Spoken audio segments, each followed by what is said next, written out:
এজন্য আল্লাহ ডেকে বললেন, গোলাম আমি যে তোদের কত ভালোবাসি তোর ধারণা নাই।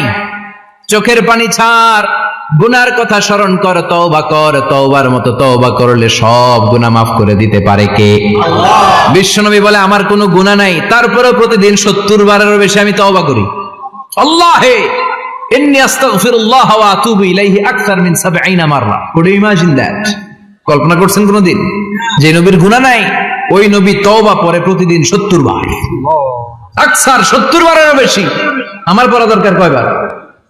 আপনার পড়া দরকার কয়বার? বিশ্বনবী 70 বারের বেশি বললে আমাদের পড়া দরকার কয়বার? আর আমরা প্রতিদিন পড়ি কয়বার? কথা কন। আমাদের ভুল হবে, ভুল হতে সমস্যা নাই, ভুল হওয়াই মানুষের স্বভাব, কিন্তু ভুল হওয়ার পরে ভুলের উপর অটল থাকা যাবে না। শয়তান আর মানুষের মধ্যে এই মৌলিক পার্থক্য। শয়তান ভুল করে ভুলের উপরই আছে, ঠিক কিনা? ক্ষমা চায় নাই, কিন্তু আমরা সকালে ভুল করলে দুপুরে মাপ চাই কার কাছে? মৃত্যুর আগ পর্যন্ত আমরা ক্ষমা চাইলে ক্ষমা করে দিবে কে? সব সময় 24/7 তওবার দরজা খোলা, দুইটা সময় ছাড়া। ভালো করে মনে রাখবেন, মুখস্থ ঠোঁটস্থ যেন থাকে। দুইটার সময় তওবা কবুল হয় না, চিৎকার করে বলেন কয় সময়? এক হলো বাদাল গারগারা, গরগরানি যখন আসে, মালাকুল মাউত যখন চলে আসে, মালাকুল মাউতরে যখন দেখে ফেলবেন তখন তওবা কবুল হবে নাকি?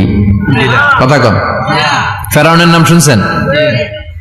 ওরা যখন আল্লাহ লোহিত সাগরে ডুবাইয়া পানি খাওয়াইতে লাগলো, পানি খাইতে খাইতে পেটটা হয়েছে এত বড়, আর পানি খাইতে পারে না। এরপর হাত তুলে কয় আনামিনাল মুসলিমিন। কোরআনের আয়াত, আনামিনাল, হাত তুলে কয় আমি মুসলমান। ফেরাউন নাই বলে মুসলমান, আমরা যাবো কই? কথা কও। ফেরাউন হাত তুলে কয় আনামিনাল মুসলিমিন। আল্লাহ কয় টাইম ইজ আপ, দেরি করছস।